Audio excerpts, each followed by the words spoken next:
We're live on the YouTubes.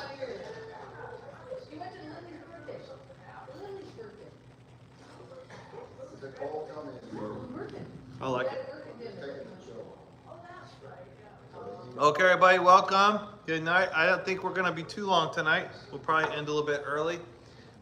This is class number 5 on theology in general. We're talking about the Bible and we're bringing up Christian ideas, but the real purpose of this unit is to discuss God without really invoking the Bible or Christianity, although we're going to have to at some point because it's a Christian class. So it follows that today we're talking about another proof argument for God's existence. If you guys remember the ones that we did the teleological argument, which is also called intelligent design. Not last week, but the week before that, we did the cosmological argument, which some people call the first cause or the prime mover, like what set everything in motion. Something had to have, and it had to be intentional. So it had to be a person, which is, we assume, God.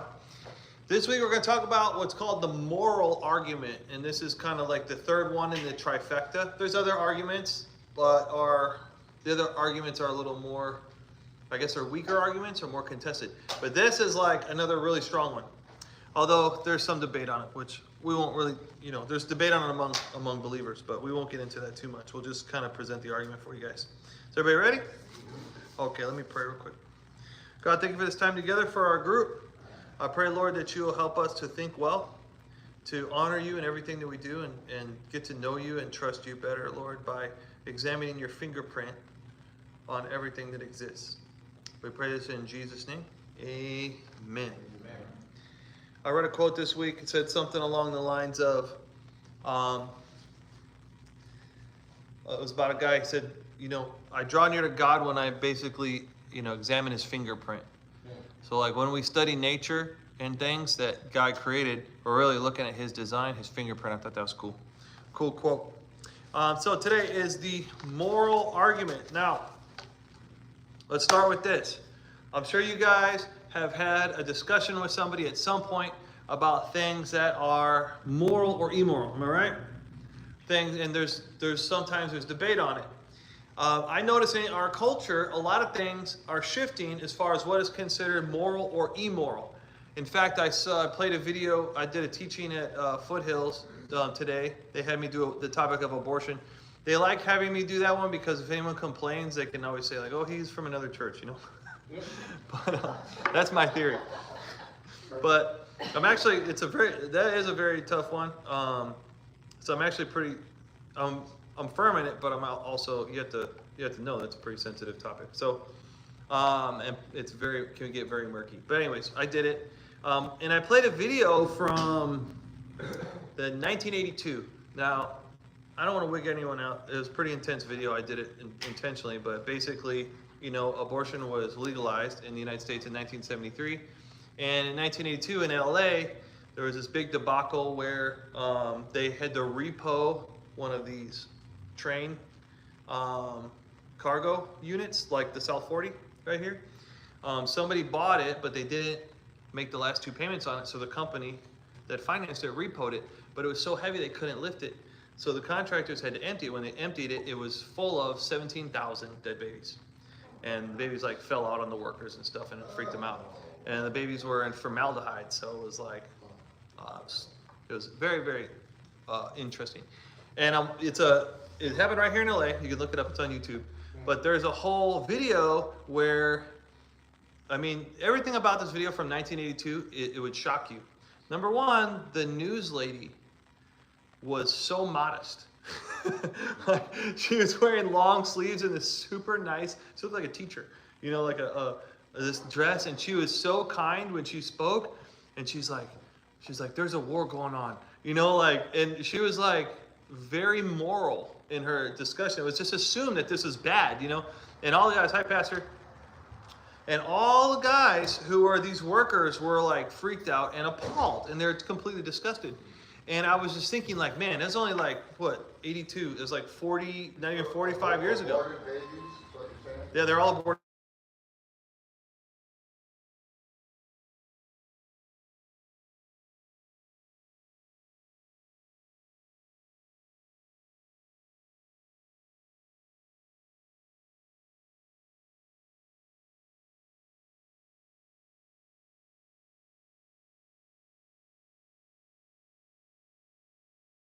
They thought that they were so risque. And it's like, man, they're actually so modest compared to us. And there's such a understanding of morality that we've even lost to this day. We have to argue it, right? So it's just so interesting to me, right? But when you do argue with people about this, you'll notice one thing. Hardly anyone says that there is no morality. It's like everybody kind of knows that there is some morality that we all should do and have. Everybody knows it. Now, we might not understand or disagree on what's moral and what's not, but it's really interesting that everyone agrees it. And not only does everyone agree that there's morality, everyone agrees that you should do what's good. And so even when people do evil, they try to justify it by tricking themselves to believe it's good. So I notice this in relationships. It's very, very interesting how there is still a few things in our culture, as licentious as we are, that the culture still finds forbidden. Like, you cannot, this is wrong to do. One of them is adultery. So, like, no matter who you are, and this happens all the time, whatever politician they are, the politician can do anything. They can steal, they can, like, get in corruption scandals, they can, do any kind of weird thing that's possible. Once they get caught, like, in some kind of involvement, especially like a compromised situation with someone under their power, and there's sexual harassment involved, they're out. Andrew Cuomo, think of these politicians in New York, they get booted. That's like, there's still at least a semblance of decency, at least in the concept that we need to have fidelity with each other in our relationships, monogamy, right? So there is still something there, interestingly, and everybody's expected to do it. Everybody, even the worst people are like, they would expect that in relationships, people are faithful to each other, right? Why? Why? Is there a right and wrong? This is an interesting question. So let's look at it. So looking on page 1, it seems common these days to hear claims that morality is relative. Raise your hand if you've heard that. Okay. Like everything else, they'd say is relative. What's good for you may be bad for someone else, or vice versa. Or perhaps you have witnessed this yourself. A Christian could argue that abortion, again, is morally wrong, where somebody else would argue that any laws restricting abortion are morally wrong because they're violating the bodily autonomy of a woman. And we're not in here to get into this argument, but I'm just telling you. But each group is arguing that they're morally correct, right? But like all relativism, the claim is actually self-defeating. Arguing that morality is relative, in a sense, is arguing an objective position, which defeats the claim. So if you're saying morality is relative, that is a standardized statement. If it's relative, then it's flatly relative, and then even your statement's relative. So nobody would really care. Does that make sense? It would make sense to anybody. We wouldn't even argue what's relative or not. It would just be like, that's for you and this is for me. You have a question? Yeah, question about I can't find anything about what the Word of God says about abortion. What would you say? Starting the 10 Commandments. Yeah, well, what would you say to a person that have that type of argument? Is an abortion? You got to show them exactly where to go to and how to approach the person. I don't think you need to bring the Bible into it at all to discuss abortion. I think you just need to be honest. If you can be honest, you'll come to the conclusion that no matter what the case is, there's a baby involved. If you can objectively, honestly look at it, right, that will steer you morally, unless you're just a completely evil person. So I don't even bring the Bible into that. It is in the Bible, but I don't bring the Bible. I don't need to. It's a baby. So most of the time when people do evil things, they have to use deception in order to feel justified, because there's a moral law, which is what we're getting into. So if you can get all that out of there, the dehumanization, people arguing it's a clump of cells. Well, in that case, everyone's just a clump of cells. If you can get the deception and the term smudging out and just get someone to face the reality, right, then you don't need to really bring the Bible into it. Everyone intuitively knows you're not supposed to kill an innocent person. Everybody knows that. And then there's, well, it's in the Bible too, but it's just in our souls. Yeah. And then there's people who just outright will confess the truth and they don't care. You guys know who Bill Maher is? The HBO guy. You should hear him talk about it. He's like, yeah, I know it's a baby. We all know it's a baby deep down. But he's like, I just don't care. Like, there's too many people, let's kill him. I mean, that's how his attitude. He's a really wicked person. But I at least appreciate that he's honest. You know what I mean? Anyways, we're not here to talk about abortion. I just use that because it's a hot topic on morality that people will have, the people will argue each side is moral, you know. So who is right? So either there are morals or there aren't morals. If there aren't morals, why argue about morality at all? Nobody would even care, right? Why have laws if all morality is just relative? Why account for wrongs? Why do work for good? Or why even say the statement, don't judge others? To say don't judge others, you're making a moral statement that judging is wrong, which is a judgment. So it defeats itself. So any argument about morality misses a vital point. Any argument about what is right or wrong in the first place implies the obvious truth that there is an objective morality. If it were not so, we would have nothing to argue about. We would not perceive that anything is right or wrong in the first place. In the history of humanity, you would be hard-pressed to find any person or culture who did not understand that there is a morality. So as soon as you're arguing with somebody about what's right or wrong, you're presupposing that there is, out here somewhere in space, a moral law. You're just assuming it. Everybody assumes it. Almost everybody. You can be talked out of it. But then your arguments aren't going to make sense. It seems evident, therefore, that humans have the capacity for moral knowledge and an inherent understanding that they have a duty to do it. So like somebody, so Bill Maher, he has the understanding that there is a morality, yeah, this is wrong, but he doesn't feel the duty to do it. He's got a seared conscience, you know, he just doesn't care, right? But he knows that this is what it is, you know? So, this is unique among humanity. No other living creatures on earth have the capacity for moral knowledge, unless you're talking about angels, right?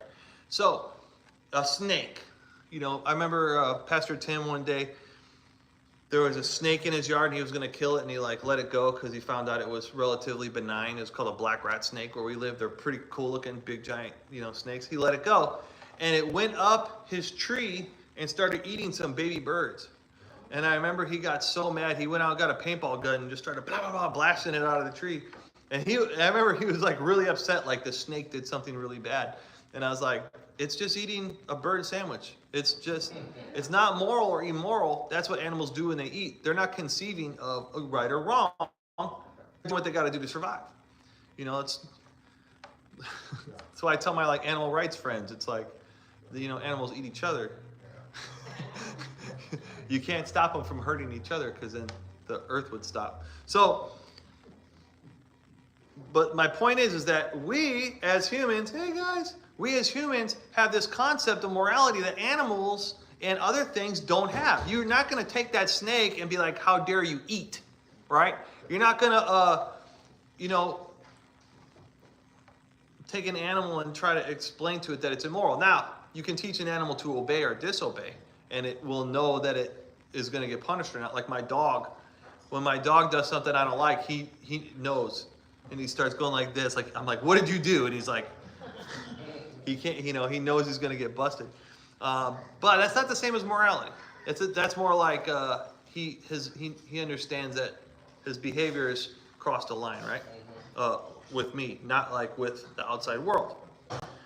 So this is something that is unique to humanity. It's very, very interesting. Just because someone has the capacity, though, for the knowledge of something does not mean that they're born with that knowledge. It has to be learned. And after it's learned, it does not automatically follow that someone's even going to accomplish their moral duty. That's also a choice. But we all do seem to have a compass within us that lets us know when we have accomplished our moral duty. This is sometimes called a conscience. So there's three parts to this, just if you're going to frame morality. One, you automatically have the capacity to know right and wrong. It's in everybody. There's no one I've ever talked to that doesn't automatically have this concept.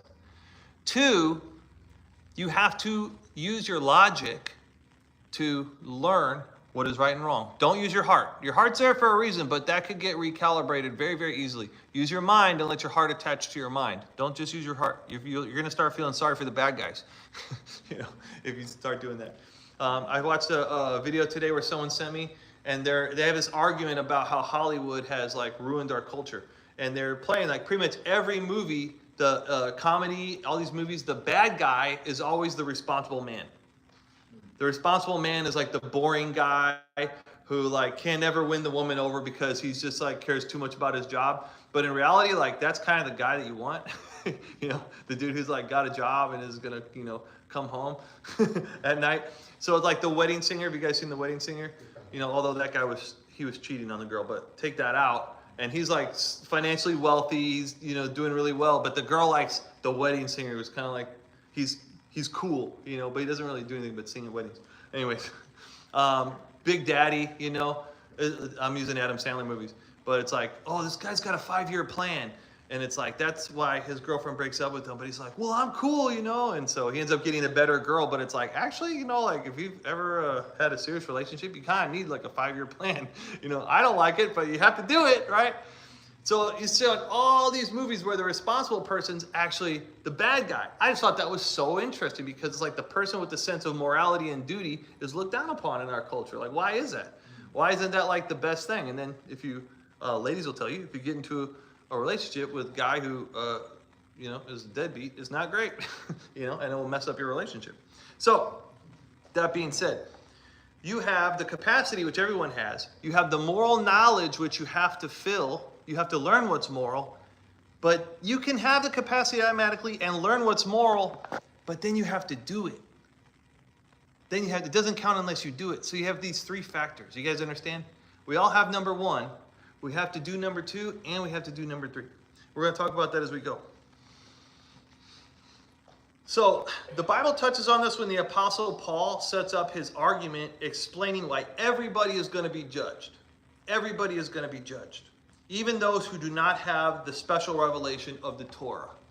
So even if you don't have the 10 Commandments, if you've never heard the 10 Commandments, if you've never been taught Christianity, the Apostle Paul teaches in Romans chapter 1, when you die, you're going to go to the day of judgment, and there's not going to be one person that can stand before God and be like, I didn't know. Because it's in every person. Here's what it says. Romans 2, 14 through 16. It says, when Gentiles who do not have the law or the Torah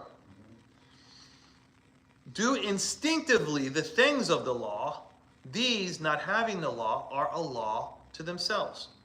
In that they show the work of the law written in their hearts, their conscience bearing witness, and their thoughts alternately accusing or else defending them. On the day when, according to my gospel, God will judge the secrets of men through Jesus Christ. So, you have the capacity for moral knowledge. You learn moral knowledge. It's very easy and objective to do it. I don't like when someone harms me. I should not harm someone else. Very, very simple. And then your conscience will tell you if you did it or didn't do it, if things are going well.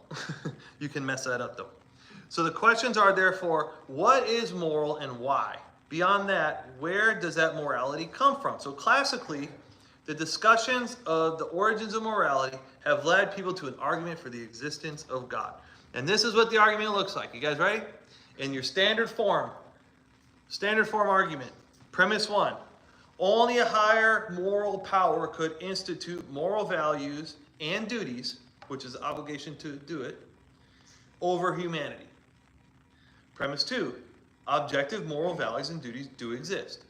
So the conclusion is, therefore, God, the higher moral lawgiver, exists. You guys with me so far? Mm-hmm. So, thought experiment. What would the world look like without morality? Could you even describe it? It's like the whole thing would unravel. I'm currently, yeah, we would, I mean, it would be confusion. It's bad enough now with morality. I'm just saying. Yeah, well, we're going to talk about this, but people can invert morality. I just read a book by a former Somali, she's still Somali, but she's a former Muslim Somali woman, Ayan Ali. It's her second book I read, and she's telling me about all the horrendous things that happened just culturally to her. And then when she came to the West, to Holland, the Netherlands, like she figured out that like, whoa, like I actually am a person, and I don't, have to be pretty much tortured my entire life and be basically a subhuman slave. And it like was remarkable to her, and she's like freaking out. Now I'm reading another book from this gal named Yoemi Park, who escaped North Korea. I don't know, I'm on this female author thing right now. And dude, this book is intense. Her story's crazy about living in a country where they won't even let you say the word love. There's only one thing you can love. That's a supreme leader. Like, even the language has been removed from the culture to get them to stay in line. It's basically living in mental slavery. And the people are like starving to death. She was talking about how just because her parents traded with people, which is illegal in communism, they were both arrested and put into hard labor, and her sister had to like eat bugs for years. And they were like starving to death, and they dreamed about bread, you know, stuff like that. It's intense. And then she went into China thinking that she would be free, and the Chinese basically took her and made her into a female slave, if you know what I mean. And because the Chinese insisted on their people for like 25 years that you can only have one child. I mean, it's this messed up thing about these things going on in the East where there's no Christianity. And so the people who value men more than women, again, not Christian, they would abort the female babies. And so they have this abundance of men with no women. So they're like literally taking slave women that escape a worse situation. They come to China and their lives are worse because now they're like in cages. You know, it's crazy. Anyway, she survived it, and her mom is pretty nuts. And by the way, you know who helped her escape? The Christians, of course. So anyway, it's very interesting. I'm not done with the book, but I'll give you a book report when I'm done. Very, very, very interesting. So, but that is what happens in most of the world and most of history because people don't have a great moral compass. You know, I really encourage you guys to read a history book. You want to read a gnarly one, just read Josephus, you know, at the time of Christianity, what the Romans were like and the Jews were like. Man, it's just nuts. You know, it's like there was no water, so like 1,000 Jews went and protested before the Roman governor, and then he was like, these people are annoying me, go cut off all their heads, you know. It's like, it's nuts, and it's just like every day something like that's going on. It's crazy. It's crazy. Anyways, history is pretty nasty, guys. And that's without the diseases and everything. That's humans versus humans, right? So the morality gets inverted because the people, the North Koreans, the people on top think that they're doing something great. You know, think that they're doing something righteous. Here we are. We're defeated imperialism, you know. It's like, thanks. So anyways, you have to learn it. We all have the capacity to have to learn it. So I'm tangenting, but let's get back to it. So our premise is like this. Only a higher moral power can institute moral values and duties over humanity. Objective moral values and duties do exist, therefore a lawgiver must exist. So let's look at this argument. Let's go back to Augustine. You guys remember Augustine? One of the first kind of philosopher Christians. Augustine, I already said that, yeah, one of the first great Christian philosophers. He wrote about the moral argument in his text on free choice of the will. This is what he said. It's lengthy, so I had to kind of summarize it for you. Follow his logic. Are you ready? First, he argues that there is knowledge which is objective. And he starts with logic. 2 + 2 = 4. We agree? Is there anyone who doesn't agree that 2 + 2 = 4? Oh, also in Yonemi's book, she said that the Supreme Leader taught in schools that 1 + 1 does not equal 2. 1 + 1 = 1. Because 2 drops of water become 1 drop of water. 1 drop and 1 drop equals 1. And the Supreme Leader figured this out. Yeah, and it's in their textbooks. But what it's saying, though, subliminally, is no matter how many people are in there, there's only 2 entities in the whole nation. The Supreme Leader and then the people. But the people are one. It's very communist kind of thinking. And so it's like they start with this crazy indoctrination when you're a kid. So 1 + 1 = 1. And you know, she's recounting this. So, but anyways, logically speaking, 2 + 2 = 4. These objective truths are above the human mind since they are true even if no one believes it. If you have somebody who believes 2 + 3 = 4, it doesn't matter what they believe, they're objectively wrong. And anyone can know this anywhere in the world at any point as long as you have a functioning mind and agree. So it's above humanity. It's something that exists even if you disagree with it or want it to not exist. So it's something that's above the human mind. Does this make sense? This is Augustine talking. So it's above the human mind. Augustine was the son of Santa Monica. Yeah, his mom was a devout Christian. He was a gang member. Yeah, he was in a He cult. was always a way Yeah. bad person, the worst person you can see. I read Confessions. It was a pretty cool book. Very bad. And Yeah. she cried in the church every day for 20 years. Yeah. And the Lord gave her a dream that he would get saved, and she told it to him. Yeah. Very cool. Yeah, I love it. It's ritual completely. Yeah, I love it. I love that book. Saint Augustine. Yeah, I read that 1 or 2 years ago. So, but we're not here to talk about Augustine. I'm just using his example. So he said, this led him to conclude that the human mind is not the authority on matters. There must be something greater than human understanding, since logic kind of supersedes human mind. This greater thing must also be eternal, since these truths are also eternal. It never changes that 2 + 2 = 4. So wherever this logic and morality comes from, it's a static entity. It is, and it's eternal. It's above humanity.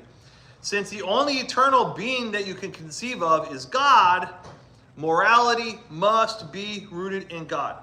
So this argument doesn't just work with morality, but logic, truth, or any universal concept. So let's look at it in standard form. You guys ready? Premise 1. Eternal, unchanging truth exists. All right, 2 + 2 = 4.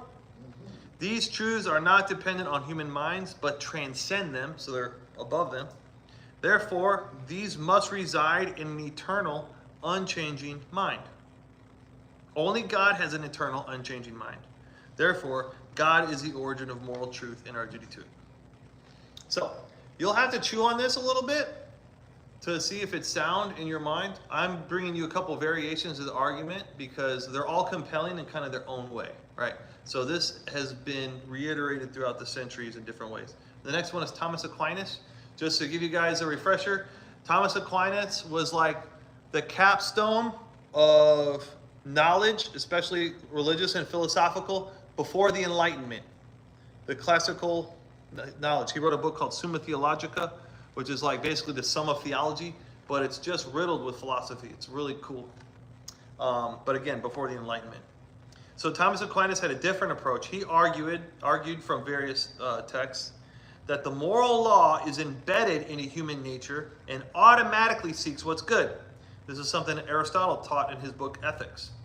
So he argues that goodness is an objective thing which brings humans into their proper purpose, which is your telos, or telos. This order is explained by God, which is the ultimate end of all things.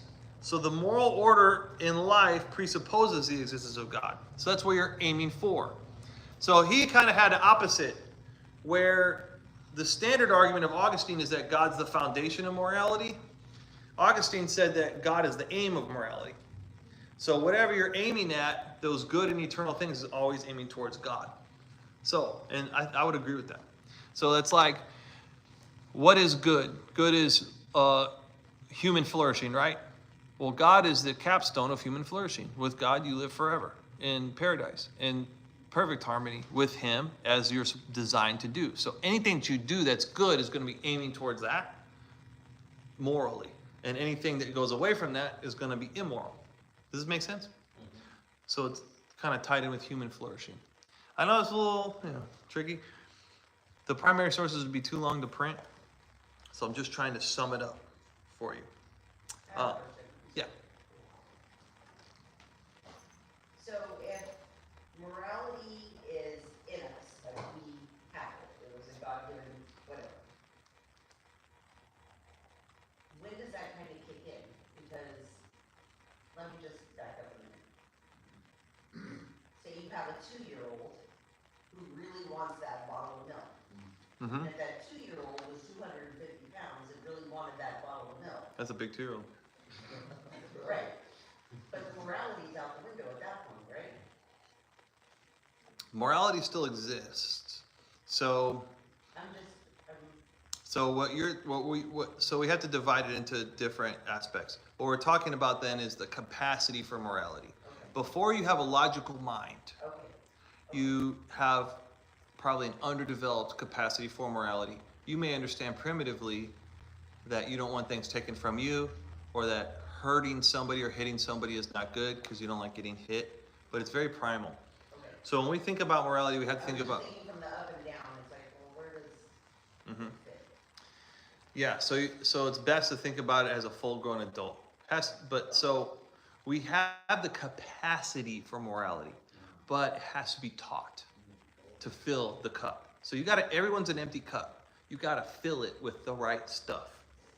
The animals don't have the cup. They just act on instinct, right?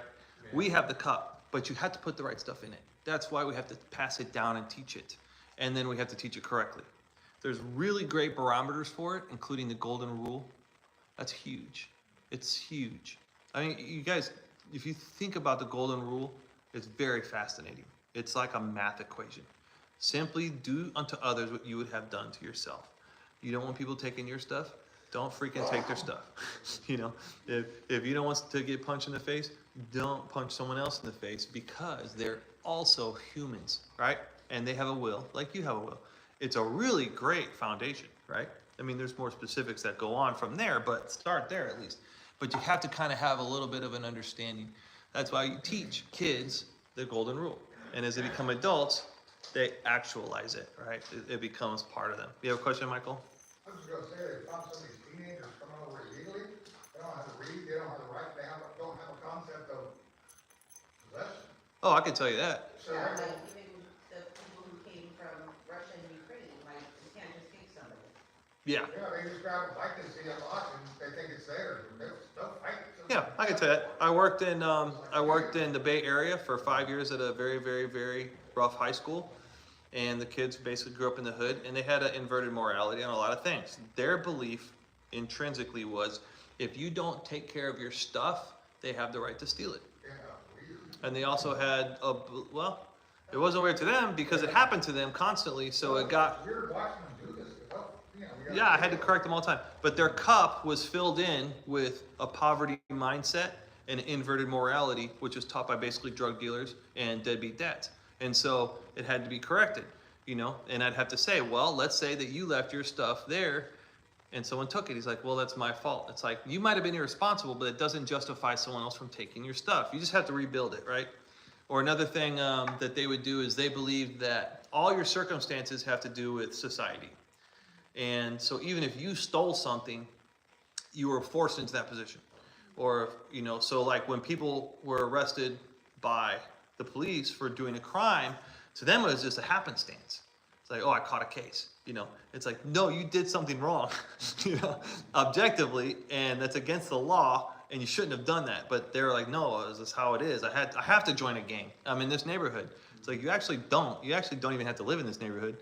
You need to take responsibility for your life. One of the most controversial things that I ever taught those students was that no matter what, you are ultimately responsible for your own actions.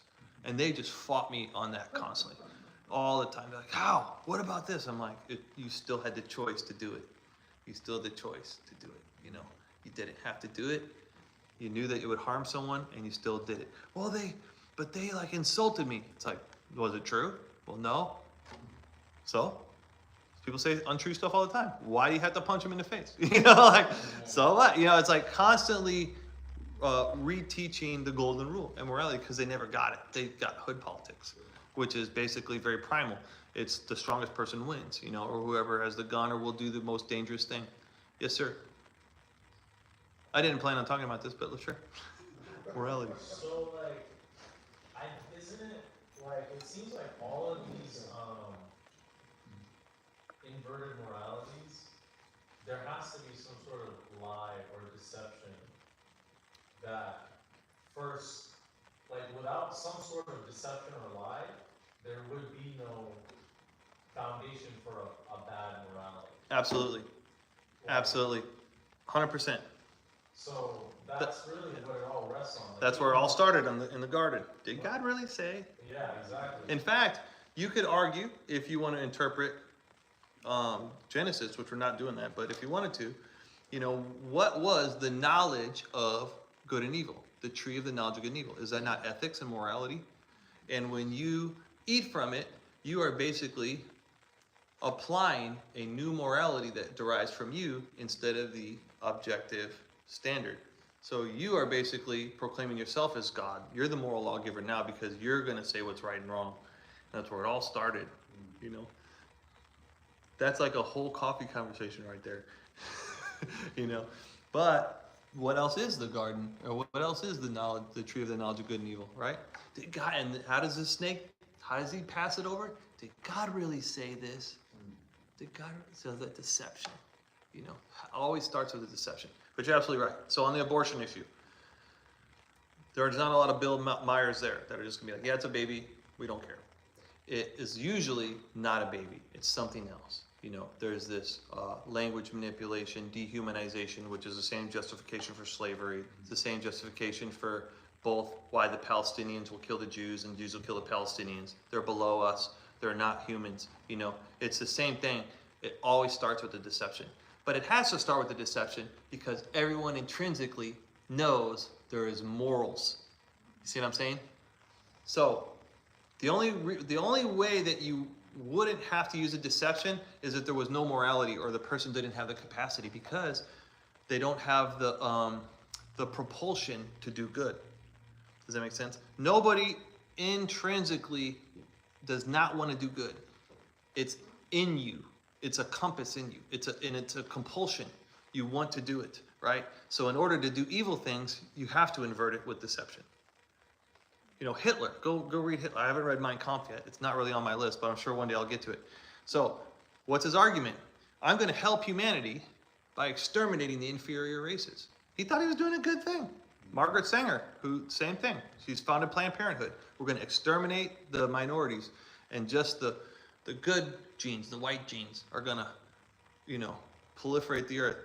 And so she got the Supreme Court to agree to that. They sterilized 20,000 people. Like the American Supreme Court, and then World War II happened, and we're like, oh, maybe that was a bad idea since we had to stop the world from being taken over by it. And now no one talks about it anymore. But eugenics was a huge idea. The churches were believing it, they're teaching it, they're synchronizing it. Most of the people who founded the zoos were eugenicists. It's just Wikipedia. It's very, very interesting. Go get your Encyclopedia Britannica. 100 years ago, massively popular. And if you didn't believe it, the worst thing you could do at that time was be a Christian, because Christians are preventing evolution. You're preventing humanity from advancing by helping the poor, because the poor are inferior and deserve to be extinguished so they can't pass on their genes. See what I'm saying? This is a weird deception. There's basically, this is huge, man, huge. So yeah, it all starts with these wonky ideas, and it's the same thing with the transgender thing right now. It's just as wicked and ridiculous and insane. Starts with the deception. You get to decide what gender you are. Whatever you feel like is true. Isn't that just you taking the place of God? It's insane. Anyways, not to diss people that suffer under an actual, mental illness, but I don't think that's the most of it. Illness, it's, in my perception, is very invasive and very satanic. Yeah. Well, yeah.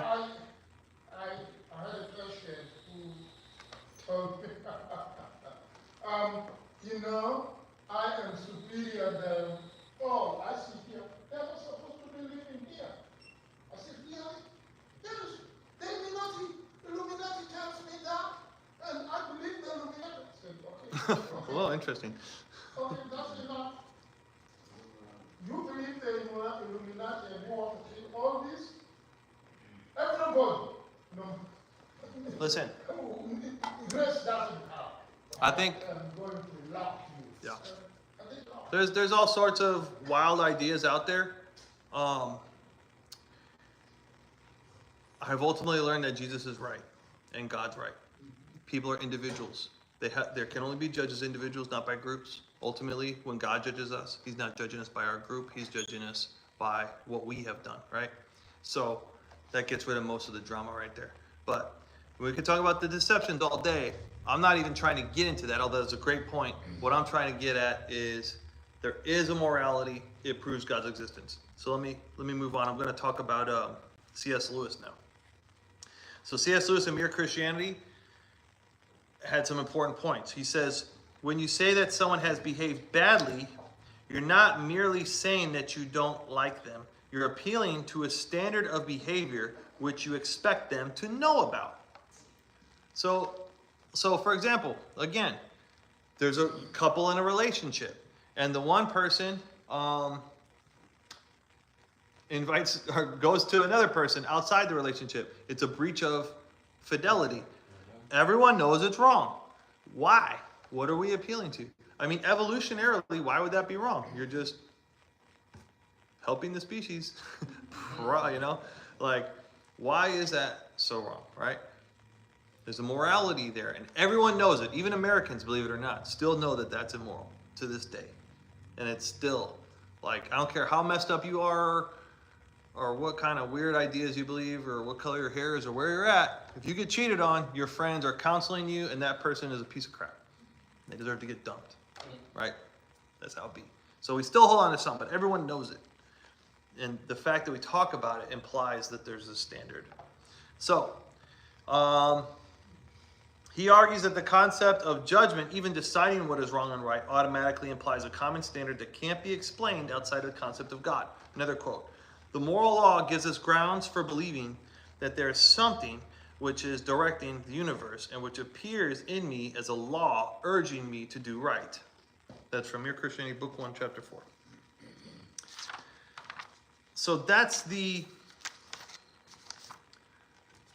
moral argument in summation. If there's a moral law, there has to be a moral lawgiver that makes it objective, or else it has no validity, right? So let's talk about a few more things right before we close here. Existence versus knowledge and moral truth. This is the differentiation I was talking about with you have the cup, but you have to fill it. So everyone ultimately knows that there's a moral truth and is equipped with compulsion to do it, to do good and reject evil. Why is there so much variation then in what is good and evil? And why don't people live up to the standards? You know, Jesus famously said in the Sermon on the Mount, be therefore perfect as your Father in heaven is perfect. The standard's pretty high in Christianity. So why don't people live up to those standards? The question is that there is a difference between the existence of morality and the knowledge of it. One question is there an objective morality? The second question is, how do we know there is one? This is important because the moral argument is framed around the existence of morality leading to God, not the ability to know morals. If moral facts exist objectively, they need a cause or a foundation. God is the best explanation. But it does not mean that you cannot perceive of morality without a belief in God. So people can have different takes on morality. They can even be wrong about morality. But still, this morality points to the existence of God. So that's another way of saying, if you admit there's an existence, if you admit there's morality, you're essentially admitting there's God.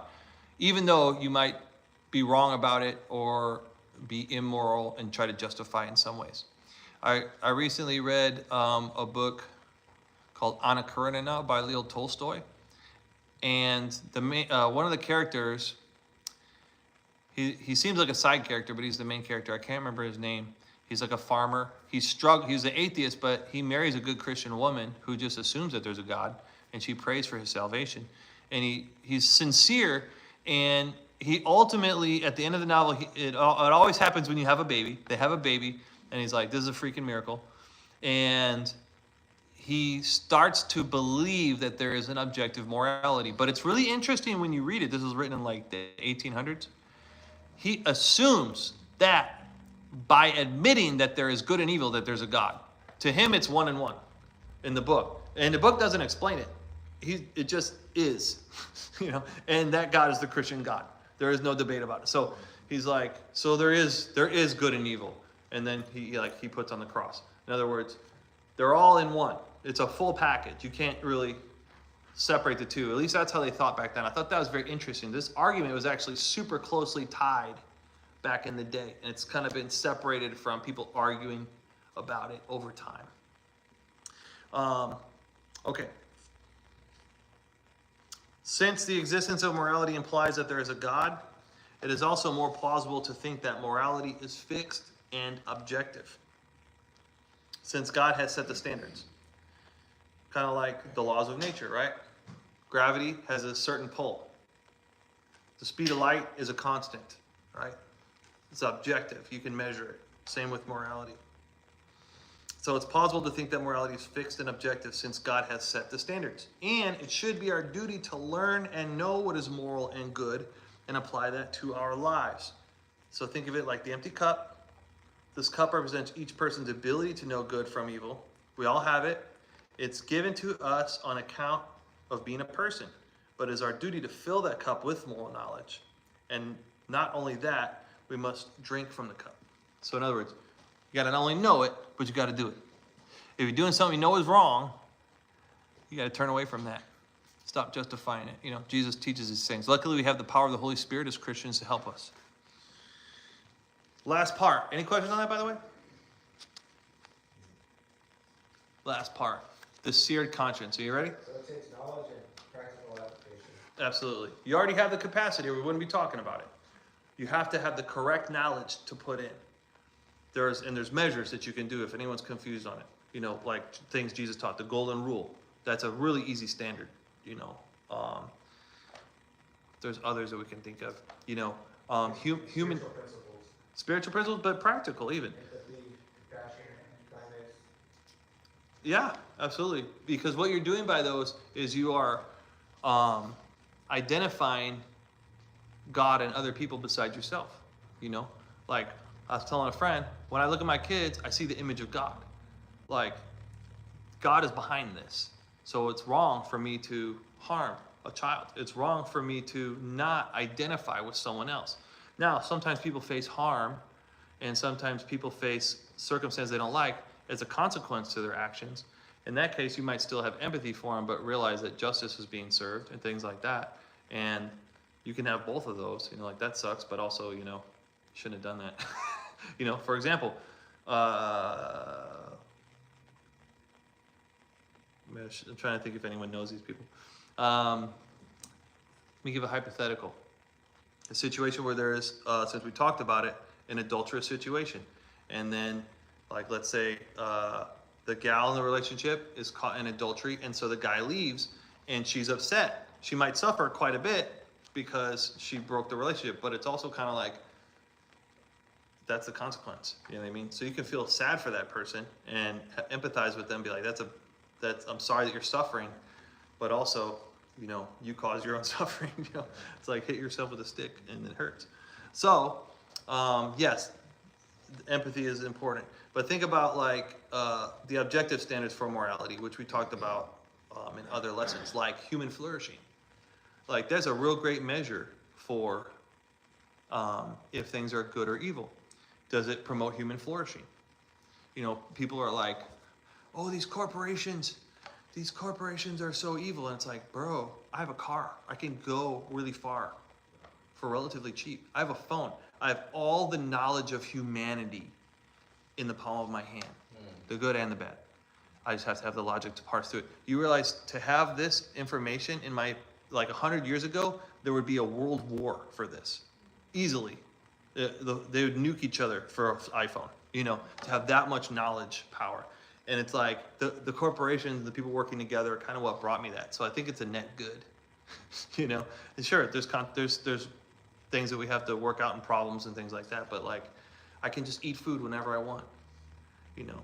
I don't have to like be like this girl whose book I'm reading and roast bugs, you know. Or because I trade with somebody, I don't get arrested. Or because I watch a movie, the government doesn't kill my whole family, you know. Like, or you know, some of these books I read, the things that are pretty intense.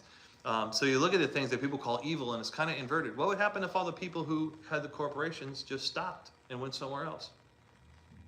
It happened in New York City. It happened in a book I read. You know, the lights would go off, the refrigerators would stop working, the food would rot, the trucks would stop driving the food to the grocery carts. It would go into anarchy. In about 36 hours, you'd have a civil war. That's pretty much what would happen. And we criticize these people. You know what I mean? Well, they're making too much money. It's like, you live better than anyone on earth, you know? Anyways, we can talk about that later. But my point is this, Chris. Human flourishing is a great standard for knowing what's good or not. If you're doing something that harms human flourishing or your own flourishing, it's considered immoral. That's why addictions are considered immoral, because they prevent you from flourishing in your life, right? That's why you know, not taking care of your children is immoral, because you have an obligation, number one, and a duty, but you're preventing human flourishing. Like they can't live a blessed life because of you. You know, you know, so there's all these concepts. You apply that universally, that human flourishing is a pretty good indicator. Not always, because people have different definitions of flourishing. But generally speaking, it's a great barometer. You know, life is better than not living. You know, you can build on that. I agree. Yeah. So like, another spiritual principle would just be like, am I harming myself or others? Exactly. Instead of, you know, Bible says stuff like, you know, talk only about what, you know, only speak in church, building each other up. You know what I mean? It's like, man, I feel like our church is pretty good at that. I don't ever hear people dogging each other or anything like that. But I have heard about churches where that happens, and let me tell you, it's pretty destructive. You know, church is supposed to be for the edification and the building up of the brotherhood. So, yeah, absolutely, bro. All right. So, let's talk about a seared conscience. This will be the last thing we say.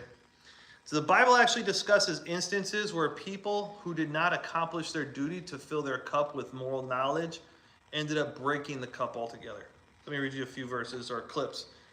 1 Timothy 4:2 says, through the insincerity of liars whose consciences are seared. You guys know what a searing is? You guys ever had to cook a steak and you got to sear it first? Or seared tuna? It's burned. It's burned. If you sear your arm, it loses feelings. Wherever you seared it, you know, it becomes a scar. So, I love that song. Romans 1:21-28 says, their foolish hearts were darkened, and so God gave them to a debased mind to do what ought not to be done. Titus 1:15, to the pure all things are pure, but to the defiled and unbelieving nothing is pure. Their minds and their consciences have been defiled. So the Bible talks about this a little bit here and there, where you can actually do so much evil that your cup is broken. Your compass doesn't point north anymore. Like, you're actually totally fine with doing evil. All right? And You got a lot of alcohol and drugs. yeah, you'll do super crazy stuff. You know what I mean? Like, I look back and there was a time where I was almost there for good, you know? you guys know better than me even. You know, like, you experience it. You know, I remember, I don't know, when we talk about morality, you know, some of these things get risque to talk about. I want to say one, but we got young kids here. I remember growing up, you know, kids are relatively innocent. But as you grow up, your friends, they start making these compromises, and they kind of know what's wrong, but they do it anyway. You know, think of, you know, almost anything. But as the ball keeps rolling, it just gets worse and worse and worse. I mean, like, man, I know people that have, like, they're in the grave. I know a lot of people, you know. I remember the other day, I don't know why, I'm going to tell you guys this wild stuff. So, did you guys see in the news the other day, like, there was this race, where you pass the baton, what do they call it? Relay. And this girl, like, was losing it, so she hit the other girl with the baton. Did you see this? Yeah. And for some reason, this was national news, and everyone was talking about it. And I'm like, that's national news. Like, in my high school, dude, kids almost killed each other. Like, and I was like, there was a girl in my high school who, like, beat this other girl with, like, a locker lock, and she put it in her middle finger. It's just wailing on her. And so I posted this online. I'm like, why is this news? You know, like, we almost killed each other when I was in, like, high school. And then my friends were like, Jake, that was middle school. And I was like, oh. And they're like, and that was Shannon, the girl in your neighborhood who did it. And I was like, oh, I forgot about that. And I remember this girl, she started out real innocent, but she started getting really ratchet, you know, and violent, and, you know, had a lot of guys around, you know, and started using drugs. I was like, I wonder what happened to her. So, like, I naturally was like, where's Shannon today? I thought this was funny. I'll talk to her about it. I looked her up. She left the earth 10 years ago, you know, on an OD. And I was like, so on the news, like, this crazy scenario, and I'm like, dang, man. But she didn't start that way. You know what I mean? Started off with knowing right and wrong. But after a while, your conscience gets seared, it gets burned, and you don't have that feeling anymore. You know, you don't have that, like, oh man, I shouldn't have done that. That's when you're in big trouble. That's when you're in big trouble. In fact, when you get to that point, you really need God to intervene, and you need God to restore your soul at that point. Like, that's God business. You know, you'll know when you know. Hopefully, you'll recognize that it's wrong, but the Holy Spirit has to restore you at that point, I think. So, in Christian teaching, it is entirely possible to maintain a sense of morality, but have it completely inverted from repeated acts of immorality. This is what the prophet Isaiah recorded and Jesus repeated when he says, "Woe unto them that call evil good and good evil, and put darkness for light and light for darkness, that put bitter for sweet and sweet for bitter." Isaiah 5:20. And Jesus repeated this in Matthew, I believe, chapter 10. With that said, we should be honest about our morality. I'm sorry, Matthew 19. Diligently seek to know what is good and right, and seek God who laid the foundation of it. And I really think our culture as a whole is in this inversion. There's a lot of inversion. I know, like New York, the Democrat Party just nominated this socialist guy. And people are attracted to that because it sounds good. That he's going to, he basically said he's going to have the government take over the stores and fix prices. Right. Now people are like, oh good, fix prices. But what they're not understanding is he's going to steal people's businesses. Like, with the power of the government. That's insane.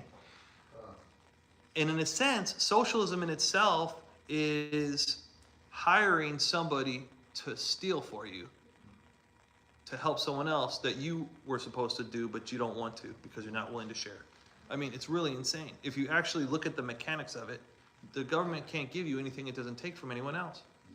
And why is it even the government's job? Why isn't it our job? Like, this is insane, right? So I feel like we're an inverted, we're struggling with this inversion in the United States, even. Yeah, guys, we need a playlist for Bible study. Anyways, does that make sense, you guys? Yeah. So don't just take ideas as they come or just assume things are right or wrong. And I'm not trying to pick on the socialists. Trump's got crazy, dumb ideas, Don't even worry about the names of the politicians. Think about the principles involved. And then you can apply every politician or even every person to those standards. And you'll have a really good sense, like Chris and I were talking about. So it doesn't matter. If someone I love very much comes to me and they have an inverted idea, I'm going to say, hey, here's how it works. Here's a standard. Why aren't, let's talk about this level. I don't care who it is. It could be my own parents. I had years with my parents where we didn't get along. And I was like, you guys are living wrong, And our relationship wasn't great. But now my dad freaking played with me in the worship team, That was the first time in my life that ever happened. That was crazy. I was like, wow, praise the Lord, praise the Lord. That's all God. I can't take credit for that, but amen. Anyways. Just like people are thinking this is the end times. Nobody knows what end times are. Anyway, we know what the end's going to be. It's going to be Jesus Christ. Yeah, why are you worried?